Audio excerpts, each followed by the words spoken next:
Israel Adesanya doesn't get enough credit for his last win, and let me tell you why.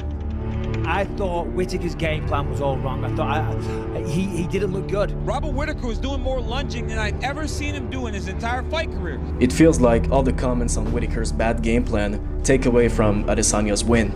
Of course, Whittaker didn't execute the perfect fight, but I think some people might not realize how Adesanya completely outplayed the former champion. There is one technique in particular that made a major difference in this battle.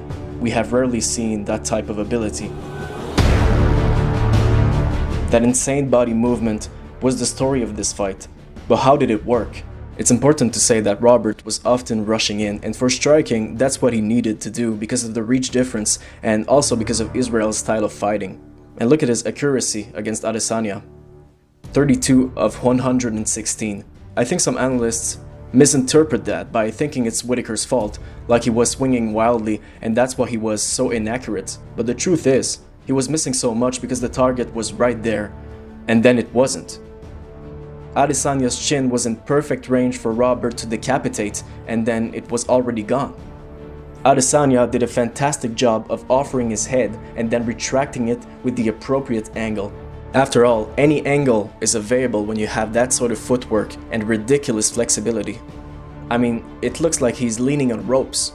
This fight wasn't about Whittaker missing, it was about Adesanya making him miss, and here's some evidence of that.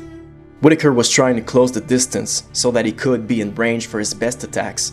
His hooks followed sometimes by his kicks. To his credit, he was coming in with different looks, even using the lunging side kick to the knee as a setup to get inside.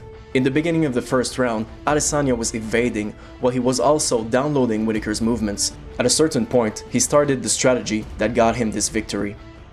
To understand what he did, let's look at this representation of the range for this fight. Red is the close range, where you can land elbows and also grab. Orange is the mid-range, where you can land hooks, overhands, and a lot of other techniques. Yellow is the long range, where kicks are the main threat. And green is the Masvidal's flying knee range, which is essentially too far away to land any strike. Whittaker wants to be in mid-range. That's his game, that's where he needs to be. And Adesanya knew that. He was intentionally placing himself in mid-range just so he could slide out when Whittaker would try to hit him. He was baiting, and Robert was biting. Here's an example. Whittaker rushes in with the left hand to close the gap and get in mid-range. Look at Israel's head. It's right there to be hit, so Robert goes for the massive right. But Israel is already a mile away.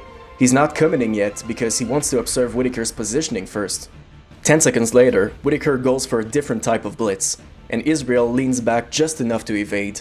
His core movement is exceptional. He slips back on both sides, his hands way down, and the fact that his guard is down is dangerous, but it allows him to see Whittaker's strikes more clearly. And his back bent like that, he's able to swing precise hooks from his hips at the very same moment he's rotating his body to create an exiting angle. That's how the knockdown at the end of the first round happens. Whittaker sees a target in mid-range. Adesanya makes him miss by leaning back at the perfect time, and then counters with a snapping hook from his hips, Ngannou style. In the second round, we get another example of Adesanya's brilliance. Look at Israel's position. He gives Whittaker exactly what he wants, a target in mid-range. But in that position, easy can disappear, easy money. That leads us to the last sequence. Again, Adesanya offers kindly in mid-range, escapes the jab, evades the right, goes for a left hook, right hook, intercepting Whittaker with the right, and right after that, they're in mid-range, so Adesanya already knows what he's gonna do. He slips just out of mid-range, evades the left hook that he knows is coming, and responds with his own left hook. So precise. The reason why Israel won this fight is because he was comfortable enough to put himself in the danger zone at the right time, and a few things helped him with that. Of course, the fact that the Reaper didn't threaten him with wrestling.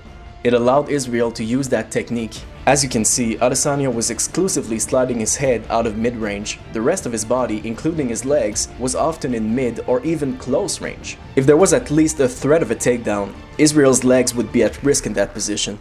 Also, Whittaker didn't attempt many body shots. As you can see, working the midsection would have been a great option for Robert to control mid-range. But out of his 116 strikes attempted, only 3 touched Adesanya's body. I see how people are disappointed by Whittaker's performance, but again, I think there's too much focus on Whittaker's mistakes and not enough on the fact that Israel was forcing the majority of those mistakes with a master plan. In my eyes, Robert did what he had to do to win the fight. Was his game plan perfect? No, but to beat Adesanya standing up, Whittaker had to go inside mid-range, and that's where Israel Adesanya outplayed him. So before you guys think Whittaker was sluggish and that's why he lost, remember this. You know, when you're certain you're gonna hit something and you don't because it slips away just in time, but no matter how many times you miss, you're still convinced you're gonna hit one.